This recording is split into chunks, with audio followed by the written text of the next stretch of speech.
चलो शक्ति की परिभाषा बताओ, कौन बताएगा? शक्ति, हाँ शक्तिमान नहीं, शक्ति को हम लोग क्या बोलते हैं? पावर। अब पावर का बीमीय विश्लेषण करोगे तो ये क्या होता है, पहले ये बताओ, शक्ति की डेफिनेशन बताओ कोई। आप किसे पावर बोलोगे? एकांक समय में किए गए कार्य को शक्ति कहते हैं। तो इसका मतलब पर्टिकुलर टाइम हो, उसमें जो आप कार्य करते हो वही उसकी क्या है? जैसे सपोज करो, जैसे क्षमता समझते हो, क्षमता कैपेसिटी, तो वो कितना कर पा रहा है वो ही मैटर करता है। वैसे ही पावर है, जैसे सपोज करो एक फैन है, इसकी अपनी एक अलग पावर है। जनरेटर होता है चलाते, डायनेमो लगता है 5 हार्स पावर या 8 हार्स पावर का, तो उसकी अपनी एक शक्ति है, वो उससे ज्यादा लोड अपने ऊपर नहीं ले सकता है। तो यहाँ बोलो कि कार्य बटे समय। अब कार्य एक प्रकार की क्या है? ऊर्जा है, और उसमें हम लोग क्या करेंगे, अब हमें पता है कि कार्य की जो ऊर्जा होती है, अब इतना ऊर्जा निकालते निकालते समझ में आ गया है कि इसकी जो बीमीय सूत्र होता है mL/(T⁻²) होता है, और यहाँ पे हम लोग अपान में क्या लिखेंगे? T⁻1। तो ये 1 कहाँ जाएगा? ऊपर जाएगा, तो क्या बन जाएगा? -1 नहीं बनेगा, क्योंकि यहाँ +1 में ऊपर जाके -1 में हो जाएगा, और गुणन घाते जुड़ती है, -3 बन जाएगा। ये गलती मत करो, मैंने पहले कहा था साइन का पाप नहीं करना है फिजिक्स में, नहीं तो सत्यानाश हो जाएगा फिजिक्स का। mL²T⁻3, ये याद रखोगे आप लोग। इसी को हम लोग बोलते हैं जूल बटे सेकेंड या वाट। लिखो यहाँ पे बगल में साइड में लिखो, इसका जो मात्रक है जूल बटे सेकेंड या वाट। क्या है? यही ऊर्जा है, जो कार्य है ना यही जूल है। कार्य को हम लोग जूल में निकालते हैं ना, कितना कार्य किए, तो उसकी जो एनर्जी निकलती है किलो कैलोरी जूल, यही सब में तो निकलती है। तो कार्य बटे समय, तो इसका जो बीमीय विश्लेषण हम लोगों ने किया mL²T⁻², इसे हम लोग क्या बोलेंगे? जूल बटे समय या सेकंड, जूल बटे सेकंड, या फिर इसी को क्या बोलेंगे? वाट। अब जाते हो बल्ब लेने के लिए, वहां लिखा रहता है इतने वोल्ट इतने वाट की है। हाँ, तो वो उसकी क्या बताती है? क्षमता बताती है, पावर बताती है। अगला देखो, अगला है कोण। क्या है? कोण।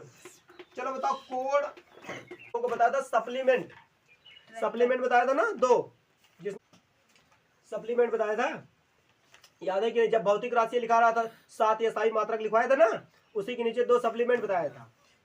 अगर नहीं लिखवाए लिख लेना, लेकिन मैं बताया था, मुझे जहाँ तक उम्मीद है, मैंने जिसमें थीटा बताया था ना। कोई बात नहीं। तो कोण को हम लोग बोलते हैं चाप बटे त्रिज्या। क्या बोलते हैं? चाप नहीं, चाप, चाप बटे त्रिज्या। अब इसको समझो, कोण को हम लोग किससे दिखाते हैं? थीटा से। तो तुम लोग थीटा से दिखाते हैं ना। अब जरा इसकी बीमा निकालो तुम लोग फटाक से, तो लो। अच्छा, अभी तुम लोगों को यही नहीं पता चल पा रहा है कि चाप और त्रिज्या। अच्छा एक बात बताइए, सर्कल है, एल से चाप को करेंगे, बिल्कुल दोनों को करोगे। यहाँ देखो, त्रिज्या को आर से। बात समझो पहले, हम लोग किसी सर्कल के केंद्र से उसके परिधि तक की जो दूरी होती है उसे क्या कहते हैं? त्रिज्या। अब ये दूरी है ना, मतलब एक प्रकार का क्या है? लेंथ है। तो यहाँ हम दिखाते हैं आर से, लेकिन बीमीय विश्लेषण में हम लोग फार्मूले में आर लिख सकते हैं। इसको हम लोग लिख सकते हैं L/R, यानी theta is equal to L/R। L को मैं क्या बोल रहा हूँ? चाप। अब चाप क्या होता है? इसके किसी भी छोर पर, जैसे मैं यहाँ से यहाँ कर दिया ये भी चाप हो गया, यहाँ से यहाँ कर दिया ये भी चाप हो गया, यहाँ से यहाँ कर दिया ये भी चाप, मतलब चाप पूरे सर्कल के अंदर कहीं पर भी 2 रेखाओं को जब मिला दोगे उसके 2 एंगल से क्या हो जाएगा? चाप हो जाएगा। तो ये भी तो एक प्रकार की डिस्टेंस है। तो बात को समझो, तो L भी डिस्टेंस है और R भी क्या है? निकालोगे तो आप लिखोगे L/L, और जब L/L लिख दोगे तो ये एक दूसरे को कैंसिल आउट कर देंगे, तो इसकी जो बीमा निकल जाएगी m⁻0 L⁻0 T⁻। तो आप क्या बोलोगे? बीमाहीन। क्या बोलोगे? बीमाहीन। इसकी कोई बीमा नहीं होती। और इसका जो मात्रक होता है वो क्या होता है? रेडियन। मैंने बताया था जो कोण होता है मस्ट बी रेडियन, ये बोला था कि याद रखना रेडियन में ही कोण होता है। तो इसका मात्रक तो है, लेकिन इसकी कोई बीमा नहीं। क्या मैंने ये पॉइंट नोट डाउन नहीं कराया था? इंपॉर्टेंट पॉइंट में नोट डाउन कराया था कि हो सकते हैं, लेकिन उसकी बीमाहीन, वो उसके डायमेंशन नहीं हो सकते। अगला है कोणीय वेग, एंगुलर वेलोसिटी। कौन बताएगा? कोणीय वेग, कोणीय वेग का जरा बताओ। अब हमने कोण निकाल लिया, अब कोणीय वेग। बात नहीं करो, समझ। कोणीय वेग का बताओ, तो इसे बोलेंगे कोणीय विस्थापन। कोणीय विस्थापन। हाँ, हमें काम पे नहीं जाना है ना, 9 बजे आओ। 9 बजे नहीं जाए। तो कोणीय विस्थापन बटे समय। अब समझो, ये कोणीय विस्थापन कुछ नहीं है, यही कोण है, थीटा ही है। तो थीटा की कोई बीमा है?